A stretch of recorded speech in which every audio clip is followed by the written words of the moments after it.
Jesus disse: Eu sou o caminho, a verdade e a vida. Ninguém vai ao Pai a não ser por mim. João 14, verso 6. Essa linda passagem que temos no Evangelho de João é muito utilizada por crentes, pessoas que tentam, digamos assim, evangelizar, né? Na rua, através de panfletinhos, através de mensagens no rádio, na televisão, ou em um mero adesivo no vidro traseiro de um carro. Mas essa frase, ela traz um problema muito sério nela, e é sobre isso que eu quero tratar aqui nesse vídeo. Muitos poderiam alegar, mas que problema que tem nessa linda frase, né? Nessa passagem muito conhecida, que os crentes adoram utilizar essa passagem. Jesus, ele se coloca como o cara, como a pessoa, né? Ele confirma a sua identidade como filho de Deus, ou como o próprio Deus, ou como algum ser especial. Enfim, quando ele diz ser o caminho, a verdade e a vida, né? Mas eu vou me ater mais na segunda oração, quando ele fala que ninguém vai ao Pai a não ser por ele, né? Ou seja, se existe esse Deus cristão, tá? Que ele está assentado num trono branco lá em cima no céu, observando a humanidade, né? Observando as ações, principalmente dos crentes, né? Porque esse Deus, pelo que dá a entender, ele não esquenta muito a cabeça com coisas sérias do mundo, como a fome, as guerras, as crianças que nascem com uma doença, ou que nascem numa região totalmente inapropriada para um desenvolvimento saudável e feliz de um ser humano, né? Mas esse Deus está muito preocupado com a vida santa do crente. Ele está preocupado se aquele menininho que vai na igreja na fase dos 13, 14, 15 anos não vai se masturbar. Ele está muito preocupado se aquela irmãzinha da igreja que canta no coral não vai ficar, de repente, com algum menino que ela goste, ou que ela, de repente, vai ultrapassar o limite das carícias impostas pela religião. Esse Deus está muito, mas muito preocupado com isso, né? Na cabeça de muitos crentes, que nada mais reflete o ar egoísta, né? Egocêntrico da sua crença nesse Deus que eles aprendem a crer dentro de um ambiente religioso chamado igreja. Porém, para se acessar esse Deus, o único caminho é Jesus Cristo. Sem ele você não acessa esse Deus. Esse Deus que lá em João 3,16 diz que amou o mundo de tal maneira, né, que ama todas as pessoas, que o fato de você frequentar uma mera igreja cristã te faz você se sentir uma pessoa escolhida, um ser especial. Não é isso? Ou estou mentindo? Não, eu não estou mentindo. Realmente você se sente como alguém muito especial. Mas temos um sério problema nessa frase, porque dentro da cronologia bíblica, eu já falei mais ou menos aqui no assunto, acho que alguns amigos já vão até mais ou menos imaginar onde que eu vou refutar essa frase de Jesus.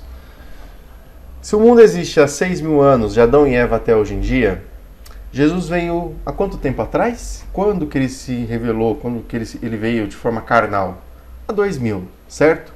Se eu tenho um mundo, uma humanidade de 6.000 anos, e Jesus veio há 2.000 anos atrás, logo, um período de 4.000 anos, de Adão e Eva até Jesus, não houve uma forma de se achegar até Deus. Sim, porque se Jesus, ele diz que somente por intermédio dele podemos chegar ao Pai, a Deus, né? E Jesus também diz que sem ele nada podemos fazer.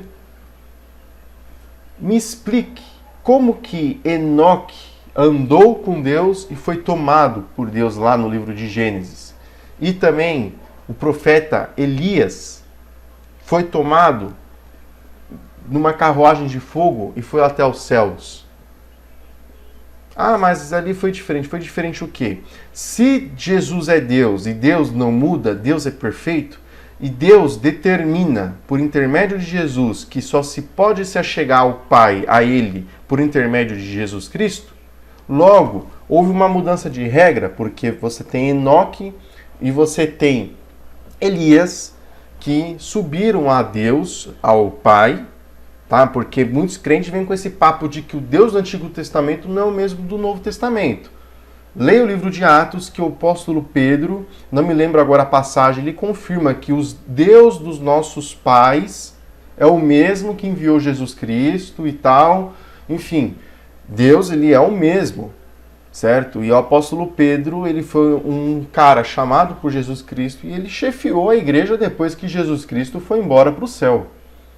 Então, vim com esse papo de que o Pai que enviou Jesus não é o mesmo Deus maldoso, perverso, assassino do Antigo Testamento, você está cometendo um brutal erro dentro do contexto bíblico. Porque o apóstolo Pedro confirma que os deuses dos nossos pais, ou seja, os deuses dos antepassados, certo? Porque Pedro vem do judaísmo. Então, Pedro confirma que o Deus do Antigo Testamento é o mesmo no Novo Testamento. E esse Deus afirma que ele não muda. Números 23, 19 diz, né, que Deus não é homem para mentir, nem filho de homem para se arrepender. Mas ele se arrepende. Malaquias 3,6, o povo não era consumido, aliás, né? Os sacerdotes que estavam roubando a Deus lá no templo, mexendo no dinheiro nos alimentos, né, nos bens materiais que as pessoas doavam ao templo em forma de dízimo, eles não estavam sendo consumidos por causa de uma promessa, porque Deus não muda. Logo, se Deus não muda e a partir de Jesus as pessoas só podem chegar a Deus por intermédio de Jesus, por Jesus ser o caminho, a verdade e a vida, como que Enoque e Elias chegaram-se até os céus? Ah, mas Enoque andou com Deus. O que é andar com Deus? Você pergunta para qualquer crente, geralmente o crente ele vai dar uma definição do que é esse andar com Deus. E essa definição é uma definição da mente dele.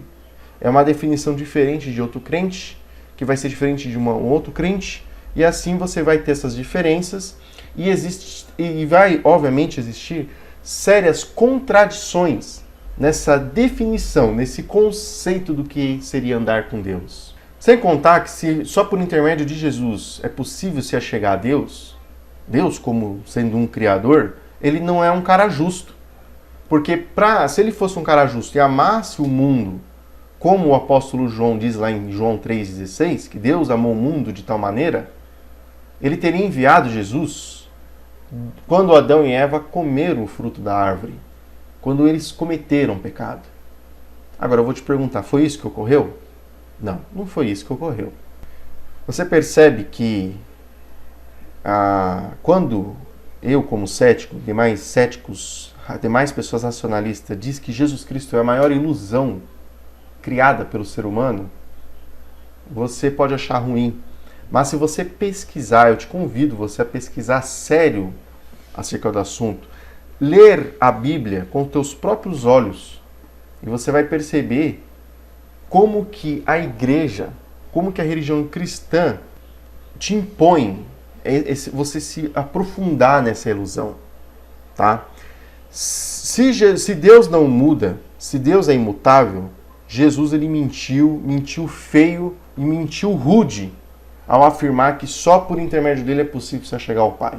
Porque Enoque não teve Jesus e foi tomado por Deus. Ah, mas Deus quis tomar Enoque. Engraçado, né? Deus tomou Enoque, mas não tomou outras pessoas ditas como justas dentro da Bíblia. Certo? Tomou o profeta Elias, mas não tomou outros profetas. Ah, mas Deus sabe o que faz. Sim, se Deus sabe o que faz, não dá para chamar esse cara de justo. Se você estivesse no lugar de Deus lá em cima, certamente você faria um trabalho melhor que ele. Por isso que eu não creio num Deus que intervém, num Deus que ajuda as pessoas. Porque se ele ajudar uma pessoa, com certeza ele vai deixar de ajudar outra pessoa, e isso não vai ser justo. Por que que ele tem que me ajudar? Por que que ele tem que ajudar você a se curar de uma doença, a ser livrado de um acidente, a proteger o teu filho a caminho da escola ou do trabalho? Então, essa ideia de um Deus intervencionista, de um Deus que ajuda as pessoas, isso não passa de um reflexo do caráter egocêntrico e egoísta das pessoas. Você já fez diversas orações, diversos apelos para uma coisa que de repente você precisava muito e não foi atendido. Estou mentindo? Não estou mentindo. Porque comigo já aconteceu isso. Ah, você deixou de crer porque você pediu algo para Deus e Deus não te atendeu. Também. É um direito meu. Isso se chama honestidade. Porque o líder religioso, e a Bíblia diz, o próprio Jesus falando, que tudo que fosse pedido em oração, no nome dele, crendo, a gente receberia. E isso é uma mentira. Mais uma mentira na qual colocaram na boca de Jesus. Jesus não falou isso. Ah, mas Jesus está ali falando, o texto fala que Jesus falou isso. Não, porque Jesus não deixou nada escrito.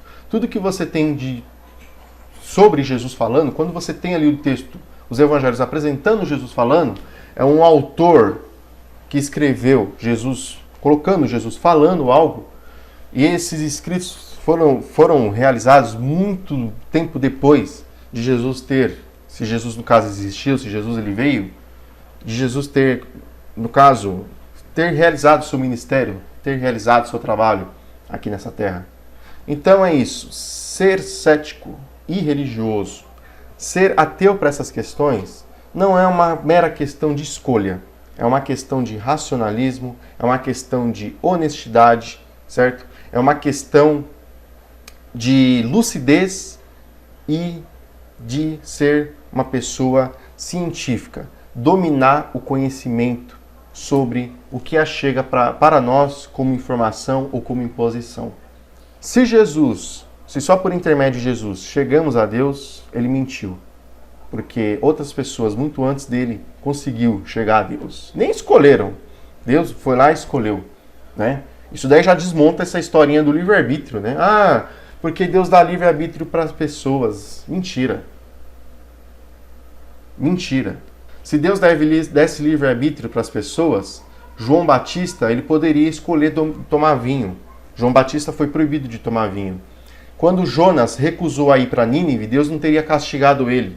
Quando você vê, de repente, uma criança sendo vítima de um estupro, uma criança indefesa, ah, mas Deus tem que respeitar o livre-arbítrio do estuprador. Do estuprador, Deus respeita o livre-arbítrio. Agora, da criança sofrer um abuso sexual, algo que vai traumatizar ela para o resto da vida dela, isso ela não pôde escolher, porque se ela escolhesse, com certeza ela escolheria não ser abusada sexualmente. Então essa historinha que muito crente vem, porque Deus dá livre-arbítrio, é mentira. Isso é uma mentira deslavada. Se Deus ele intervisse, se Deus ele agisse, ele não daria livre-arbítrio para as pessoas. Mesmo porque, se qualquer pessoa, se o inferno existisse, tá? Como eu também tenho vídeos aqui no canal abordando sobre o inferno, eu convido você, caso não tenha assistido, a assistir. Aproveitar também já se inscrever no canal, deixar o like no vídeo, ativar o sininho com as notificações, isso daí já ajuda bastante, beleza? E também, obviamente, expor seu comentário aqui embaixo, caso desejar. Se o inferno existe, ninguém vai querer ir para o inferno. Esse inferno horroroso que a religião apregoa, que a religião apresenta para as pessoas, né? Um inferno de fogo, um lugar de sofrimento, um lugar de dor, enfim, um lugar de tormento, né? Ninguém quer ir para um lugar desse depois que morre. Só que para mim não ir para esse lugar, eu tenho que aceitar Jesus. Ah, mas eu não quero aceitar Jesus. Eu não quero aceitar um cara que fala que eu tenho que amar mais a ele do que meu pai, do que minha mãe, do que meus irmãos, do que o meu cônjuge. Eu não quero. Eu quero amar, eu escolho amar as pessoas que eu conheço, certo? As pessoas que são dignas do meu amor. Que é o caso do meu pai, o caso da minha mãe, certo? O caso do meu cônjuge, o caso dos meus amigos, certo? Essas pessoas que eu escolho amar. Mas aí Jesus fala que se você amar seu pai, sua mãe, amar sua família, amar as pessoas que estão com você, que te ajudaram, que te protegeram, que te estenderam a mão de verdade, mais do que a ele, você não é digno dele. Eu me recuso a mais caro, certo? Mas se eu me recuso, automaticamente estou condenado para o inferno. Não, mas eu não quero aceitar Jesus, eu não quero ir para o inferno, não tem escolha. Se eu não quiser ir para o inferno, eu sou obrigado a aceitar Jesus. O livre-arbítrio de Jesus, o livre-arbítrio que esse Deus impõe para as pessoas é o mesmo que de um assaltante, que chega para você, fala ou passa a chave do carro ou você morre, ou passa a bolsa ou você morre. É o mesmo livre-arbítrio. Você não tem escolha. Ou você escolhe uma coisa, ferra outra, ou vice-versa. Beleza? Infelizmente, fazer um vídeo apresentando, né, mentiras de Jesus, mas, né, enfim, eu lamento muito. Deixo claro que tem ensinos de Jesus bom, certo? Amar o seu próximo como a ti mesmo, é bacana, embora isso daí também é um negócio complicado, ninguém vai fazer, né? Repartir o que você tem, o alimento, ser desprendido dos bens materiais. Mas Jesus para mim não passa de algo inventado e que tem algumas coisas que dá interessante se praticar independentemente da religião, mas também tem muito mais coisa complicada do que boa. Forte abraço a vocês, fiquem na paz.